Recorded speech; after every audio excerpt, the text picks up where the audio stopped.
সালাম আলাইকুম। সারা রাত গান শুনছেন, সারা রাত বৈশা বৈশা ফোন দেখছেন বা কোনো কাজ করছেন।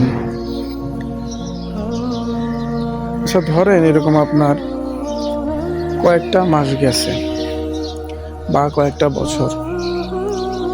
মৌতের কথা বলতেছি না আমি, সুশীল না যে আবার বলতে আসেন না যে আলবি পনের কথা তুমি ভিডিওতে বলতেছো, এগুলো বলা উচিত না ভাই, নিজের চরকায় তেল দেন। আমি যে বিষয়টা বলতে আসছি আসলে সরি, একটু খারাপভাবেই বলতেছি। একটা বার, শুধুমাত্র একটা বার যদি আপনারা সকালবেলা ফজরের নামাজটা মসজিদে পড়েন, তারপর সূরা ইয়াসিন, তারপর যা আপনি দুরূদ শরীফ জানেন সেগুলো পড়েন, তারপর আপনি বাইর হন, মসজিদ থেকে বাইর হন, সকালের ভিউটা দেখেন। আপনার যদি ভালো না লাগে আপনি আমাকে ঠিকানা দিয়েন, আমি আসবো, আমাকে জুতা দিয়ে বাইরে। এখন বলবেন যে আলভিটা তো সবারই বললে ভালো লাগবে না ভাই, ভিতর থেকে ফিল আসতে হবে এবং এটা আসবেই, এটা আমি জানি। সবাই ট্রাই করি। আসসালামু আলাইকুম।